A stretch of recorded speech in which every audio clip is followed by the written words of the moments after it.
Subscribe to our YouTube channel and press the bell icon to get the latest updates. आदरणीय प्रधानमंत्री जी, राष्ट्रीय शिक्षा नीति के ड्राफ्ट की प्रक्रिया से लेकर कैबिनेट की चर्चा तक हायर एजुकेशन कॉन्क्लेव या फिर राज्यपाल शिक्षा मंत्रियों का सम्मेलन हो, आपका मार्गदर्शन और विजन हमें हमेशा और लगातार मिलता रहा है।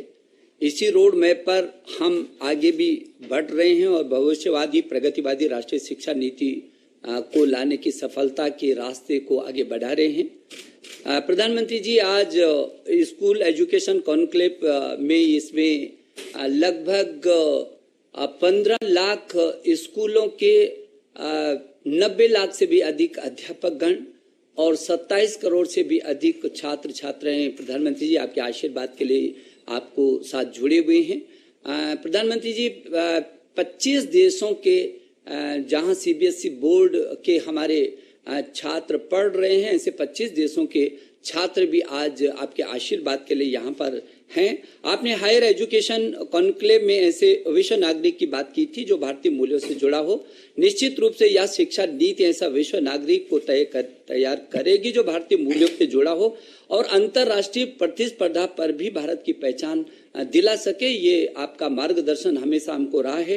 राज्यपाल सम्मेलन के दौरान आपने रचनात्मक और सकारात्मकता के साथ आगे बढ़ने का जो हमको विचार दिया प्रधानमंत्री जी, उस दिशा में हम लोग लगातार आगे बढ़ रहे हैं। विगत 2 दिनों से हमने स्कूली शिक्षा के जुड़े विषयों को 6 भागों में थीम आधारित चर्चा के साथ विस्तृत मंथन किया है।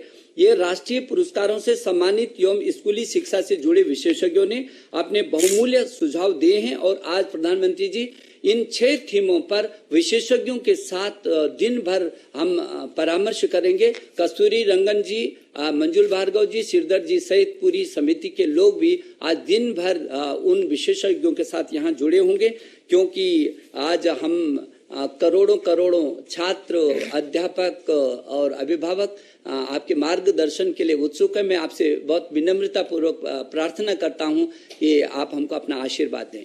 माननीय प्रधानमंत्री जी। नमस्कार। मंत्रिमंडल के मेरे सहयोगी, देश के शिक्षा मंत्री श्री रमेश पोखरियाल निशंक जी, श्रीमान संजय धोत्रे जी, राष्ट्रीय शिक्षा नीति के प्रारूप को तैयार करने वाली समिति के अध्यक्ष डॉक्टर कस्तूरी रंगन जी, उनकी टीम के सम्मानित सदस्यगण, इस विशेष सम्मेलन में भाग ले रहे सभी राज्यों के शिक्षाविद, विद्वानगण, प्राचार्यगण, शिक्षकगण, देवी और सज्जनों, आज हम सभी एक ऐसे क्षण का हिस्सा बन रहे हैं जो हमारे देश के भविष्य निर्माण की नींव डाल रहा है।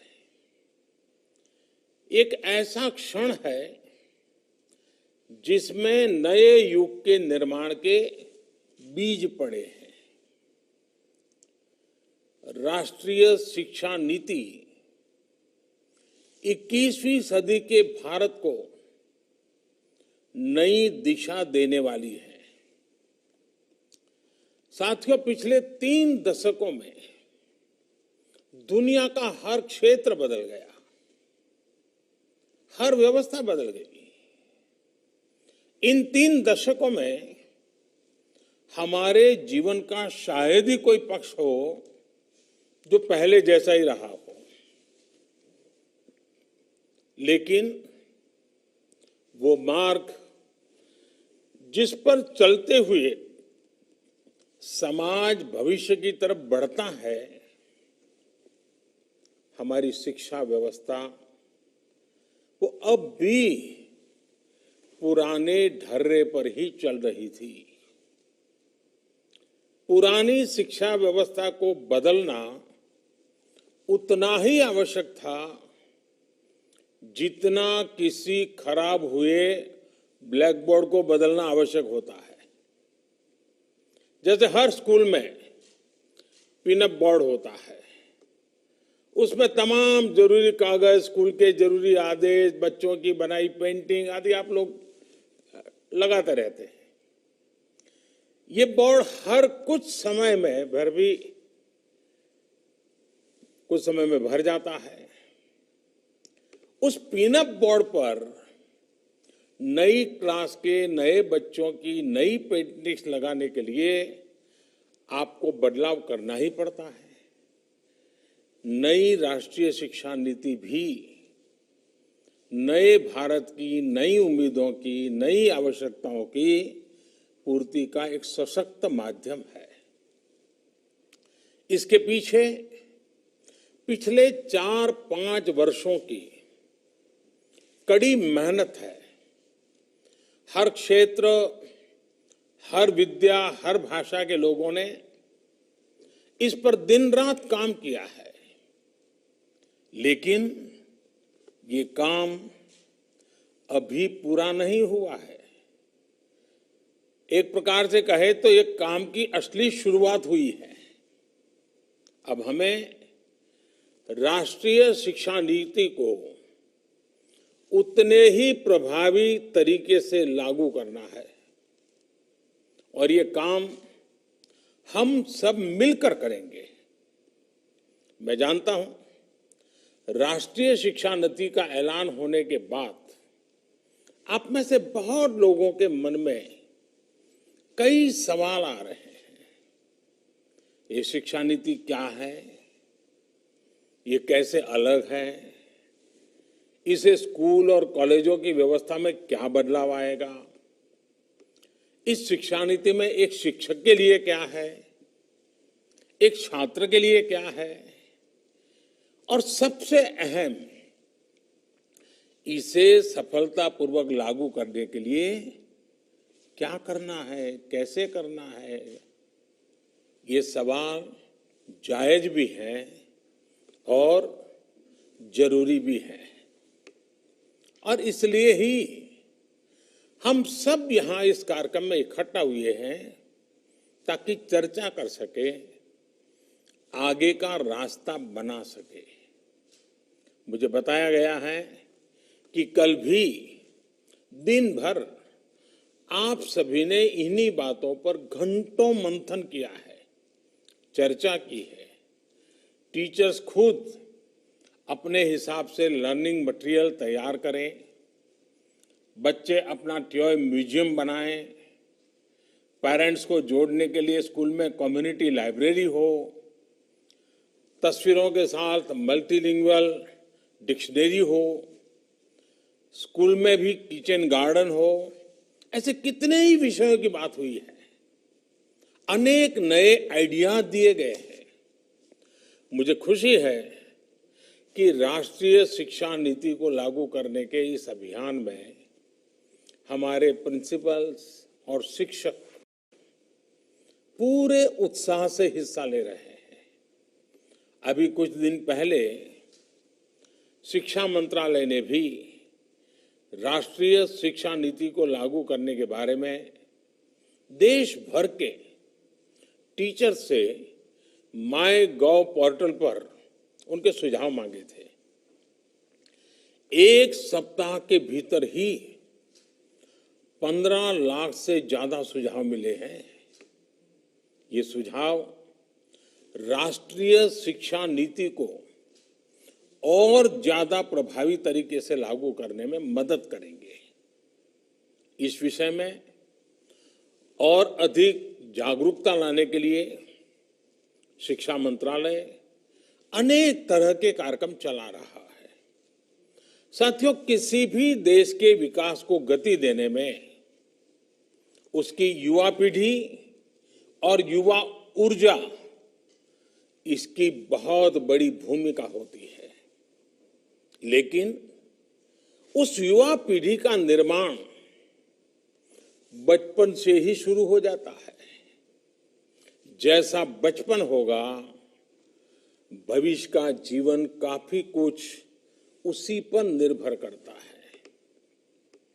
बच्चों की शिक्षा, उन्हें मिलने वाला वातावरण काफी हद तक यही तय करता है कि भविष्य में वो एज अ पर्सन कैसा बनेगा, उसकी पर्सनालिटी कैसी होगी। इसलिए राष्ट्रीय शिक्षा नीति में बच्चों की एजुकेशन पर बहुत ज्यादा जोर दिया गया है। प्री स्कूल में तो बच्चा पहली बार माता पिता की छत्र छाया के बाद माता पिता की देखभाल और घर के आराम भरे माहौल से बाहर निकलने की शुरुआत करता है, उससे दूर होता है। ये वो पहला पड़ाव होता है जब बच्चे अपने सेंसेस, अपनी स्किल्स को ज्यादा बेहतर तरीके से समझने की शुरुआत करते हैं। इसके लिए ऐसे स्कूल, ऐसे शिक्षकों की जरूरत है जो बच्चों को fun learning, playful learning, activity based learning और डिस्कवरी बेस्ड लर्निंग का एनवायरनमेंट दें। मैं जानता हूं कि आप सोच रहे होंगे कि कोरोना के इस टाइम में ये सब कैसे होगा। ये बात सोच से ज्यादा अप्रोच की है। और वैसे भी कोरोना से बने हालात हमेशा ऐसे ही तो नहीं रहने वाले हैं। बच्चे जैसे जैसे क्लास में आगे बढ़े, उनमें ज्यादा सीखने की भावना का विकास हो, बच्चों का मन, उनका मस्तिष्क वैज्ञानिक और तार्किक तरीके से सोचना शुरू करे, उनमें मैथमेटिकल थिंकिंग और साइंटिफिक टेम्परामेंट विकसित हो, ये बहुत आवश्यक है। और मैथमेटिकल थिंकिंग का मतलब केवल यही नहीं है कि बच्चे मैथमेटिक्स के प्रॉब्लम ही सॉल्व करें, बल्कि ये सोचने का एक तरीका है। ये तरीके हमें उन्हें सिखाना है। ये हर विषय को, जीवन के पहलू को मैथमेटिकल और लॉजिकल रूप में समझने का दृष्टिकोण है, ताकि मस्तिष्क अलग अलग पर्सपेक्टिव में एनालिसिस करें। ये दृष्टिकोण मन और मस्तिष्क का ये विकास बहुत जरूरी है। और इसलिए ही राष्ट्रीय शिक्षा नीति में इसके तौर तरीकों पर बहुत ज्यादा ध्यान दिया गया है। आप लोगों में से बहुत से लोग, बहुत से प्रिंसिपल्स ये सोच रहे होंगे कि हम तो अपने स्कूल में पहले से ही ऐसा करते हैं। हो सकता है आपकी बात सही भी हो, लेकिन बहुत से स्कूल ऐसे भी तो हैं जहां ऐसा नहीं होता है। एक समान भाव लाना भी तो जरूरी है। ये भी एक बड़ी वजह है जो आज आपसे मैं इतना विस्तार से हो सके उतनी बारीकी पर बात कर रहा हूं। साथियों, राष्ट्रीय शिक्षा नीति में पुरानी 10+2 की जगह 5+3+4 इसकी व्यवस्था बहुत सोच समझकर की गई है। इसमें early childhood care and education को एक बुनियादी के रूप में, नींव के रूप में शामिल किया गया है। आज हम देखें तो प्री स्कूल की प्लेफुल एजुकेशन शहरों में प्राइवेट स्कूलों तक ही सीमित है।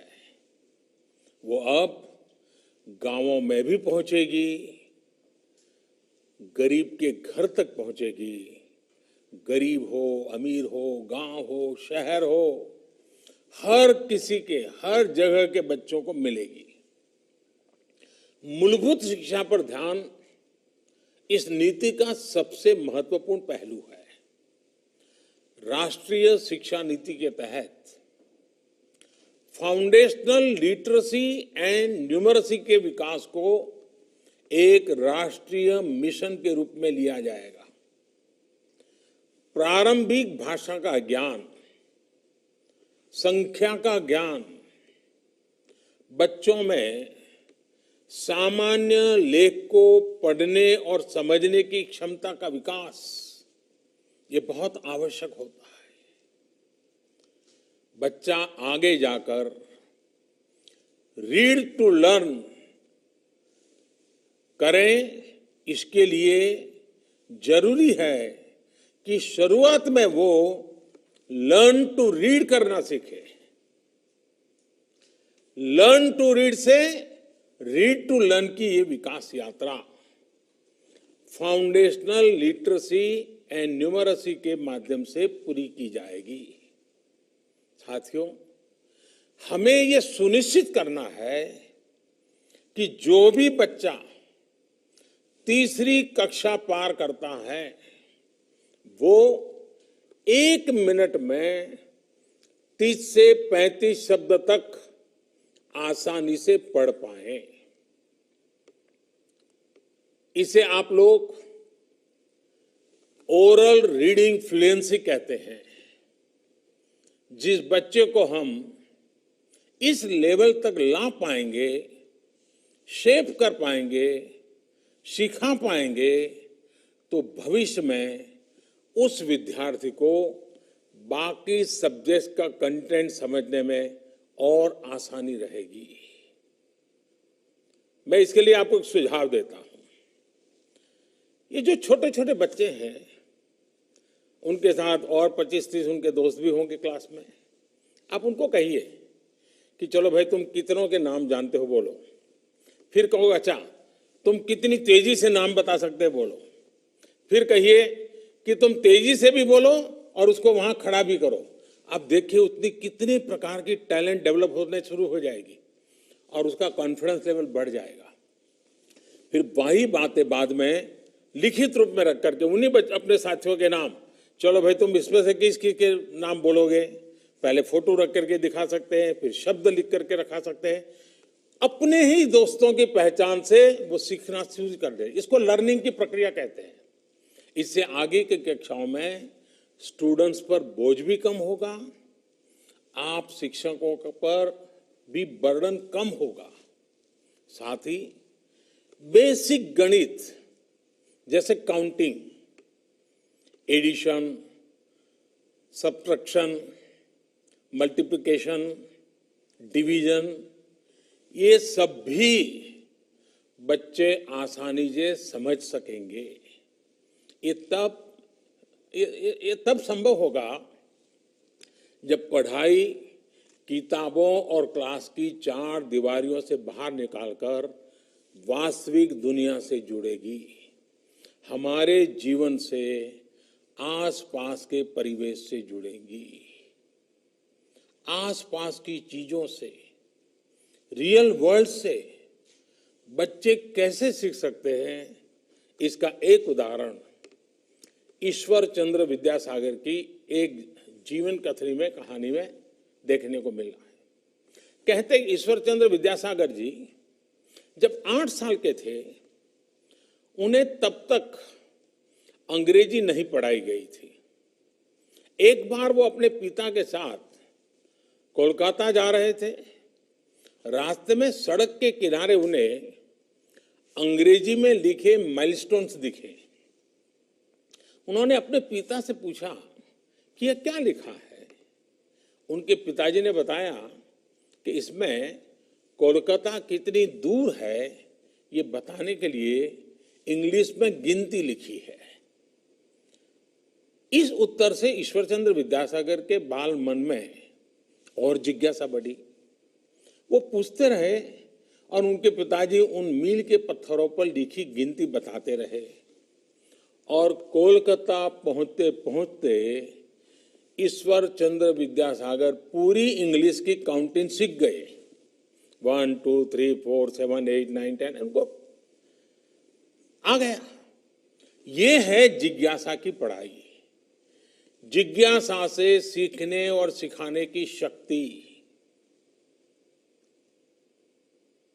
साथियों, जब शिक्षा को आसपास के परिवेश से जोड़ दिया जाता है तो उसका प्रभाव विद्यार्थी के पूरे जीवन पर पड़ता है,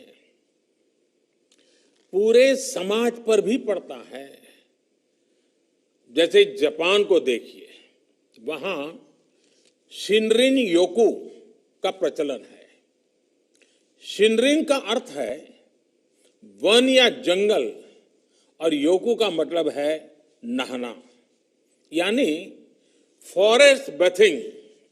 वहां स्टूडेंट्स को जंगलों में या जहां पेड़ पौधे बहुत हैं ऐसी जगहों पर ले जाया जाता है जहां बच्चे प्रकृति को स्वाभाविक रूप से महसूस करें, पेड़ पौधों फूलों को सुने, देखें, टच, टेस्ट, स्मेल अनुभव करें। इससे बच्चों का प्रकृति और पर्यावरण के जुड़ाव भी होता है और उनके होलिस्टिक तरीके से डेवलपमेंट को भी बढ़ावा मिलता है। बच्चे इसे एंजॉय भी करते हैं और एक साथ कितनी सारी चीजें सीख भी रहे होते हैं। मैं जब गुजरात में मुख्यमंत्री था तो मैं एक कार्यक्रम चलाता था। हमने एक सूचना की सभी स्कूलों को, हमने कहा कि सभी स्कूल के बच्चे अपने गांव के अंदर सबसे बड़ी उम्र का पेड़ कौन सा है, जिस पेड़ की सबसे ज्यादा उम्र हो चुकी है वो ढूंढो। तो उनको सब जगह पे जाना पड़ा, गांव के आसपास के सारे पेड़ देखने पड़े, टीचर को पूछना पड़ा और फिर सब में सहमति बना कि भाई हाँ ये पेड़ बहुत पुराना है। और बाद में बच्चों ने स्कूल में आकर के उस पर गीत लिखे, निबंध लिखे, वक्तृत्व कथाएं की, यानी उस पेड़ का महात्मा क्या है। लेकिन उस पूरी प्रक्रिया में उनको कई पेड़ देखने पड़े, सबसे उम्र लायक पेड़ का ढूंढना पड़ा, बहुत सी चीजें वो सीखने लग गए। और मैं कह सकता हूं कि यह प्रयोग बहुत सफल रहा था। एक तरफ बच्चों को पर्यावरण की जानकारी मिली, साथ ही साथ उन्हें अपने गांव के विषय में ढेर सारी जानकारियां प्राप्त करने का मौका भी मिला। हमें इसी तरह के आसान और नए नए तौर तरीकों को बढ़ाना होगा। हमारे ये प्रयोग न्यू एज लर्निंग का मूल मंत्र होना चाहिए। एंगेज, एक्सप्लोर, एक्सपीरियंस, एक्सप्रेस और एक्सेल, यानी कि स्टूडेंट्स अपने रुचि के हिसाब में गतिविधियों में, घटनाओं में, प्रोजेक्ट्स में एंगेज हो, इसे अपने हिसाब से एक्सप्लोर करें। इन गतिविधियों, घटनाओं, प्रोजेक्ट्स को विभिन्न दृष्टिकोण अपने एक्सपीरियंस से सीखें। ये उनका पर्सनल एक्सपीरियंस हो सकता है या कोलैबोरेटिव एक्सपीरियंस हो सकता है। फिर बच्चे रचनात्मक तरीके से एक्सप्रेस करना सीखें। इन सब को मिलाकर ही फिर एक्सेल करने का रास्ता बनता है। अब जैसे कि हम बच्चों को पहाड़ों पर, ऐतिहासिक जगहों पर, खेतों में, सुरक्षित मैन्युफैक्चरिंग यूनिट्स में लेकर जा सकते हैं। अब देखिए, आप क्लासरूम में उनको रेलवे का इंजन पढ़ाएं, क्लासरूम में आप उनको बस पर पढ़ाएं, लेकिन कभी तय करें कि अगर गांव के नजदीक में रेलवे स्टेशन है तो चलो जाएंगे। बच्चों को स्टेशन पे ट्रेन आती है तो इंजन कैसा होता है दिखाएंगे। फिर कभी बस स्टेशन पे ले जाएंगे, बस कैसा होता है दिखाएंगे। वो देख करके सीखना शुरू कर लेता है। मैं जानता हूं कई प्रिंसिपल्स और शिक्षक जरूर ये सोच रहे होंगे कि वो तो अपने स्कूल में, कॉलेज में ऐसा ही करते हैं।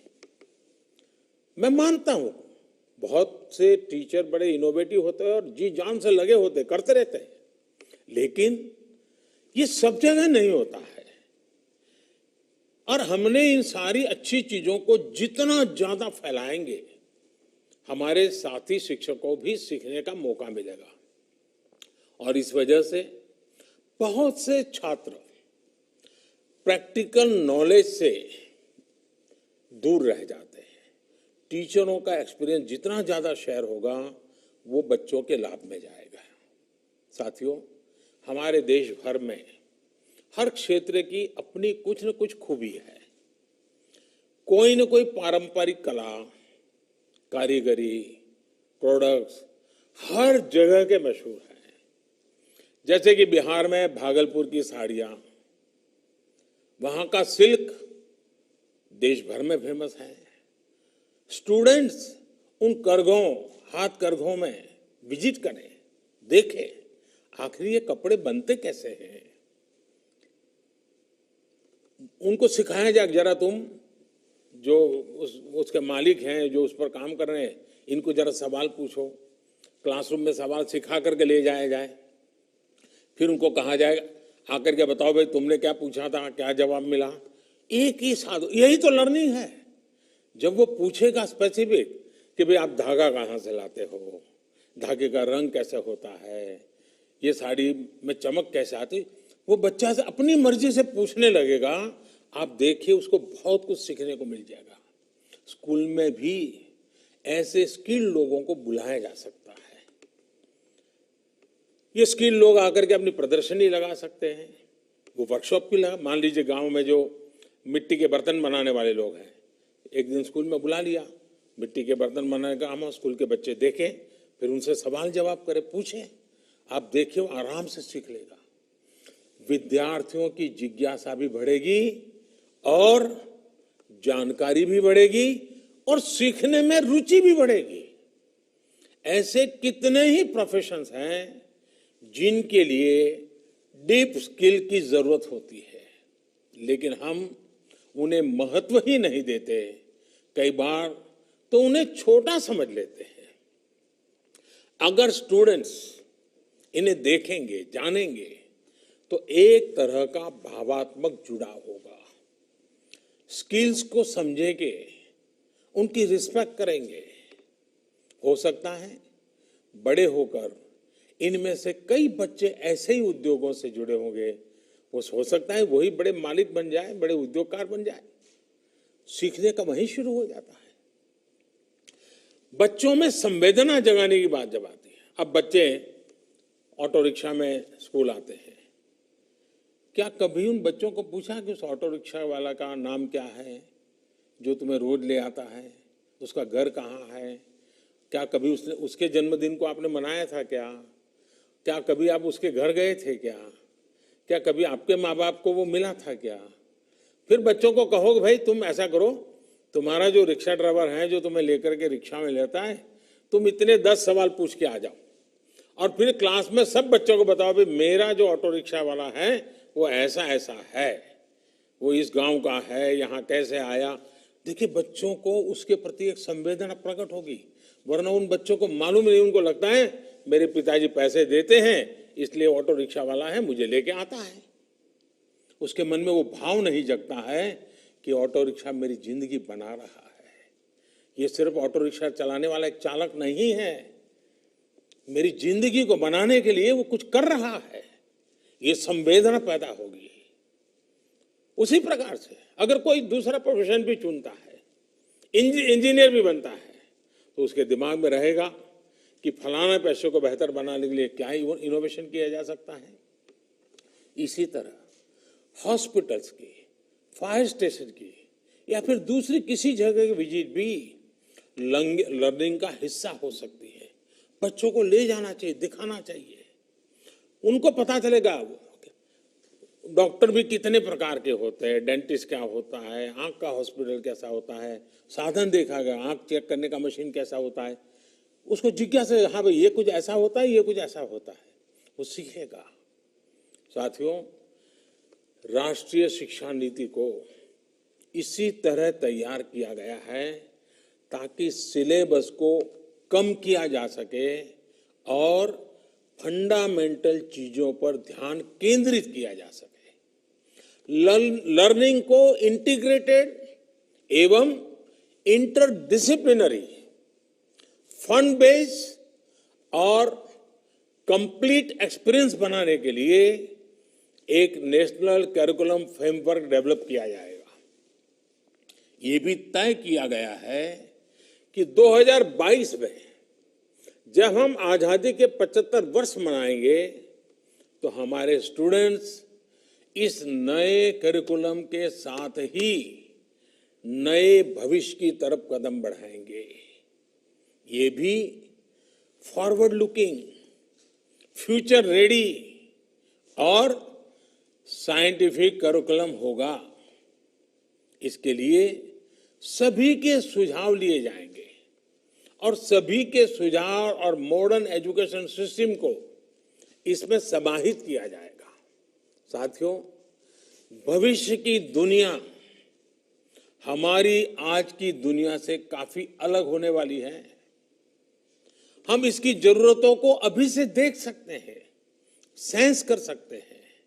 ऐसे में हमें अपने स्टूडेंट्स को 21st सेंचुरी की स्किल्स के साथ आगे बढ़ाना है। ये 21st सेंचुरी की स्किल्स क्या होगी? ये होगी critical thinking, creativity, collaboration, curiosity और कम्युनिकेशन। हमारे students sustainable future, sustainable science को समझे, उस दिशा में सोचे। ये सब आज समय की मांग है, बहुत जरूरी है। और इसलिए छात्र शुरुआत से ही कोडिंग सीखे, आर्टिफिशियल इंटेलिजेंस को समझे, internet of things, cloud computing, data science और रोबोटिक्स, इससे जुड़े सारी बातों को भी उसके परिचय में उसको लाना होगा। हमें इसको देखना होगा। साथियों, हमारी पहले की जो शिक्षा नीति रही है उसने हमारे स्टूडेंट्स को बहुत ही बांध भी दिया था। जैसे उदाहरण के तौर पर लें तो विद्यार्थी साइंस लेता है, वो आर्ट्स या कॉमर्स नहीं पढ़ सकता था। आर्ट्स कॉमर्स वालों के लिए मान लिया गया कि ये हिस्ट्री, ज्योग्राफी, अकाउंट्स इसलिए पढ़ रहे हैं क्योंकि ये साइंस नहीं पढ़ सकते। लेकिन क्या रियल वर्ल्ड में, हमारे आपके जीवन में ऐसा होता है कि केवल एक ही फील्ड की जानकारी से सारे काम हो जाएंगे? हकीकत में सभी विषय एक दूसरे के साथ जुड़े हुए हैं। हर लर्निंग इंटर रिलेटेड है। स्टूडेंट्स कोई एक विषय ले लेते हैं, बाद में उन्हें लगता है कि वो दूसरे किसी क्षेत्र में ज्यादा बेहतर कर सकते हैं, लेकिन वर्तमान व्यवस्था बदलाव का, नई संभावनाओं से जुड़ने का अवसर ही नहीं देता। बहुत से बच्चों के ड्रॉप आउट होने का सबसे बड़ा कारण भी यही होता है। और इसलिए राष्ट्रीय शिक्षा नीति छात्रों को कोई भी विषय चुनने की आजादी दी गई है। मैं समझता हूं कि सबसे बड़े सुधार के तौर पर हम इसे देख सकते हैं। अब हमारे यहां युवा को साइंस, ह्यूमैनिटी या कॉमर्स में से किसी एक ब्रैकेट में फिट होने की जरूरत नहीं है। देश के हर स्टूडेंट्स को उसकी प्रतिभाओं को अब पूरा मौका मिलेगा। साथियों, राष्ट्रीय शिक्षा नीति एक और बहुत बड़ी समस्या को भी एड्रेस करती है। यहां तो बड़े बड़े अनुभवी और जानकार लोग मेरे सामने उपस्थित हैं। आपने जरूर महसूस किया होगा कि हमारे देश में लर्निंग ड्रिवन एजुकेशन की जगह, कोई बुरा मत मानना, लेकिन हकीकत है आज स्थिति यह है, मार्क्स और मार्कशीट ये एजुकेशन हावी है। लर्न तो बच्चे तब भी कर रहे होते हैं जब वो खेल रहे होते हैं, जब वो परिवार में बात कर रहे होते हैं, जब वो बाहर आपके साथ घूमने जाते हैं। लेकिन अक्सर माता पिता भी बच्चों से ये नहीं पूछते हैं कि बेटे तुमने क्या सीखा, बेटी तुमने क्या सीखा, नहीं पूछते हैं। पूछते हैं तो क्या पूछते हैं? यही पूछते हैं कि मार्क्स कितने आए। हर चीज वहीं जाकर के अटक जाती है। कुछ परिवार हैं जिनको आदत हो गई, पूछते हैं अच्छा आज स्कूल में खाना क्या मिला था। इन्हीं चीजों के आसपास टेस्ट में नंबर कितने नंबर आए, एक टेस्ट एक मार्कशीट क्या बच्चों के सीखने की, उनकी मानसिक विकास के पैरामीटर हो सकती है? आज सच्चाई ये है कि मार्कशीट मानसिक प्रेशर शीट बन गई है और परिवार की प्रेस्टीज शीट बन गई है। परिवार के लिए प्रेस्टीज शीट है, बच्चे के लिए प्रेशर शीट है। पढ़ाई से मिल रहे इस तनाव को, मेंटल स्ट्रेस से अपने बच्चों को निकालना राष्ट्रीय शिक्षा नीति का एक मुख्य उद्देश्य है। परीक्षा इस तरह होनी चाहिए कि छात्रों पर इसका बेवजह का दबाव न पड़े और कोशिश ये है कि केवल एक परीक्षा से छात्र छात्राओं का मूल्यांकन न किया जाए, बल्कि self assessment, peer to peer assessment, ये छात्रों के विकास के विभिन्न पहलुओं का मूल्यांकन हो। इसलिए राष्ट्रीय शिक्षा नीति में मार्कशीट की उसकी जगह होलिस्टिक रिपोर्ट कार्ड, इस पर बल दिया गया, इसकी बात कही गई है।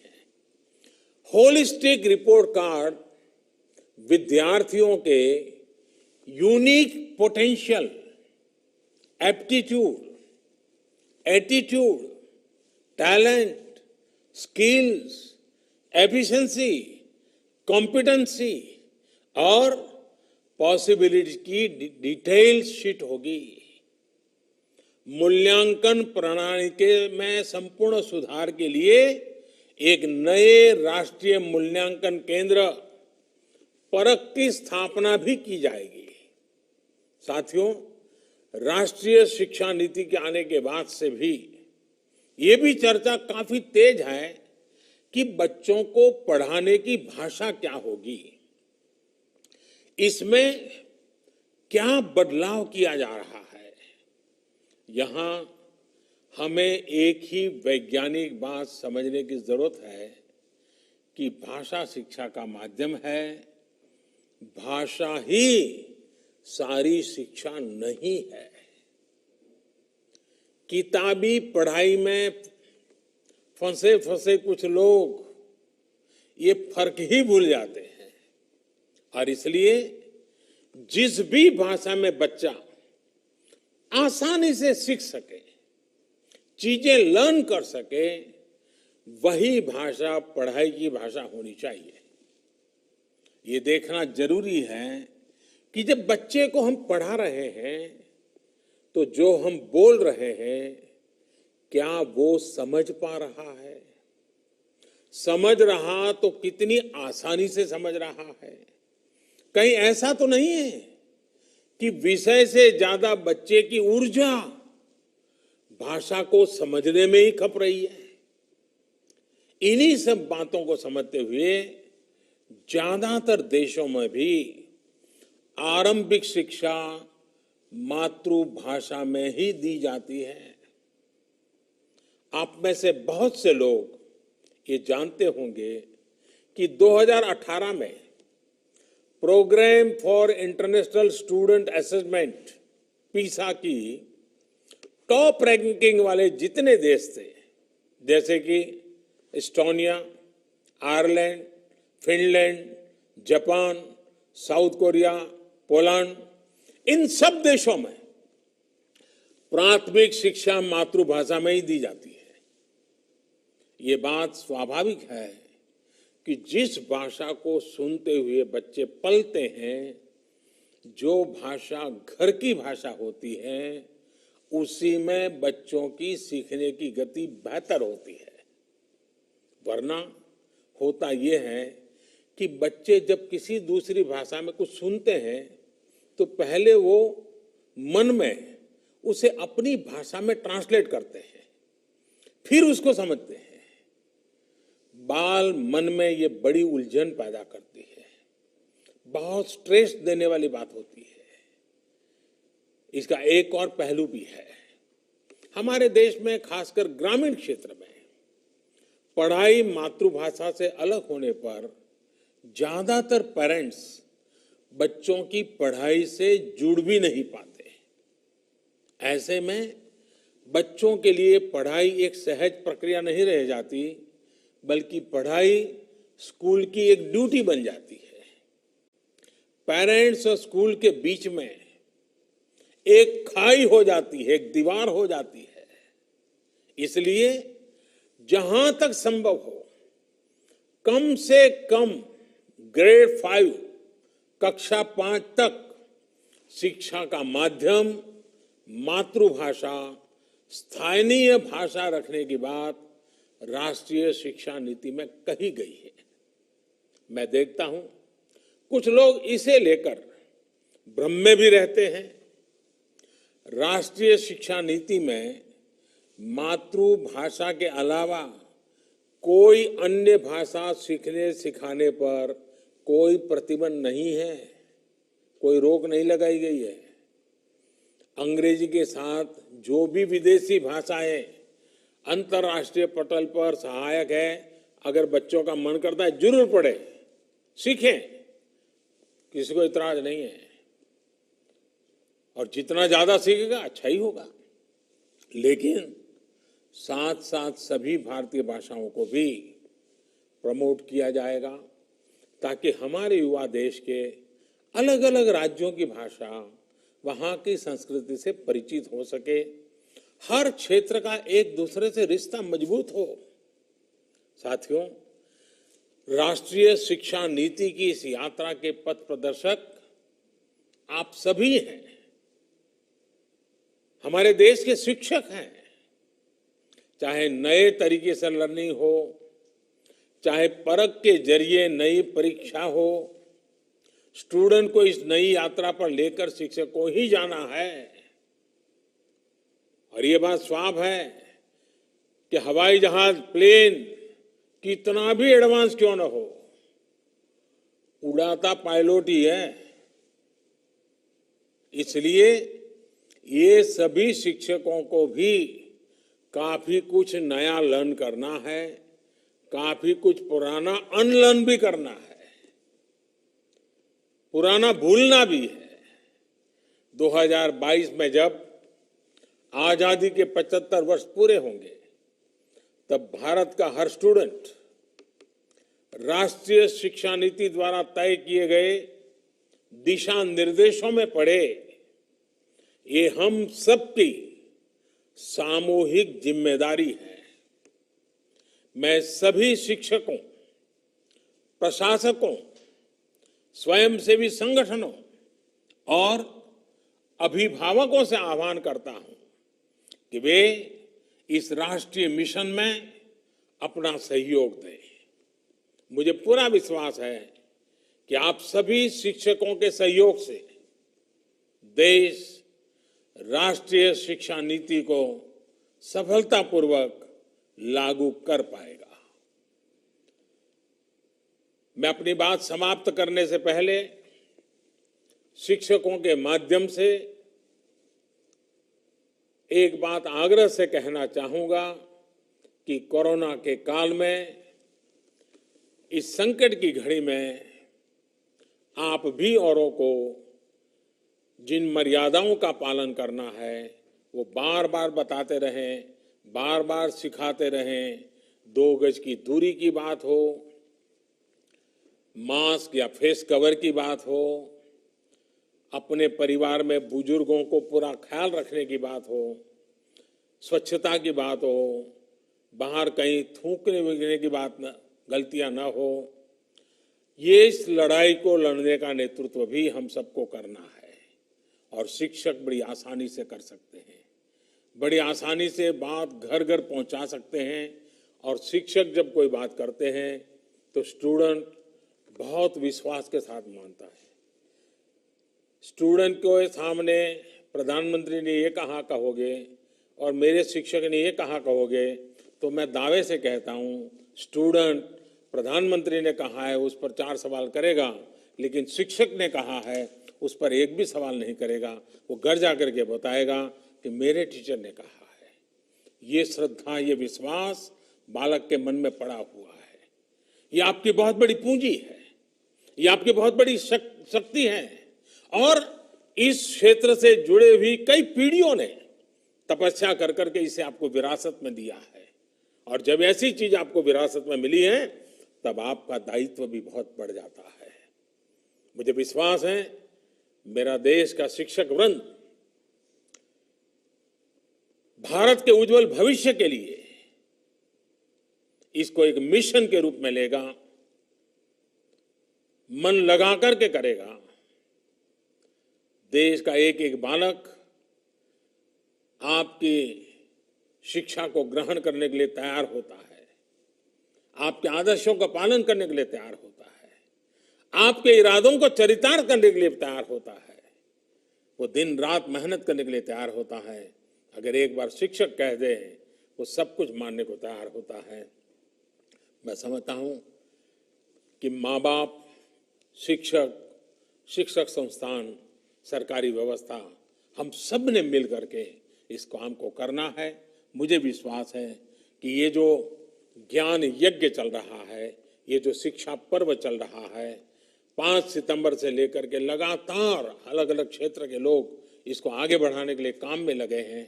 ये प्रयास बहुत ही अच्छे परिणाम लाएगा, समय से पहले परिणाम लाएगा और सामूहिक कर्तव्य के भाव के कारण होगा। इस विश्वास के साथ मैं फिर एक बार आप सबका बहुत बहुत धन्यवाद करता हूँ, आप सबको बहुत बहुत शुभकामनाएं देता हूँ और हमेशा हमेशा मैं टीचर को नमन करता हूँ। आज वर्चुअल माध्यम से भी आपको नमन करते हुए मैं मेरी वाणी को विराम देता हूँ। बहुत बहुत धन्यवाद।